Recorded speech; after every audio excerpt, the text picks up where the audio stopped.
در شهر شمال و غربی پیشور پاکستان پلیس با ازدحامی که از سبب گم کردن مشغولیتشان اعتراض تشکیل کرده بود دست به گریبان شد، زیرا گرد آمدگان برای رفت و آمد نقلیات مانع ایجاد می کردند. اعتراضگران چند پیش همچون خادم محبس به کار دعوت شده بودند، ولی مقامات زندانی محلی ناگهان تصمیم خود را تغییر داده همه آنها را جواب دادند.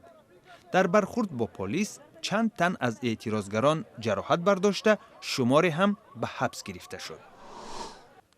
در ولایت جنوبی جلال آباد قرقیزستان مقامات غیر منتظره به تفتیش خانواده‌های شروع کردند که در آن کودکان با نزدیکانشان به سر میبرند.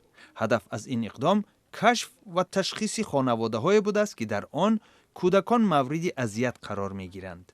به قول مقامات محلی در این منطقه تخمیناً 1400 نورس با خویشاوندانشان به سر میبرند، زیرا یکی از والدین و یا هم پدر و هم مادرشان در مهاجرت کاری در خارج کشور می باشند. در قزاقستان ائتلاف بزرگ حزب‌های سیاسی و سازمان‌های غیر دولتی از برگزاری انتخابات پرزیدنتی پیش از مهلت دستگیری نمود.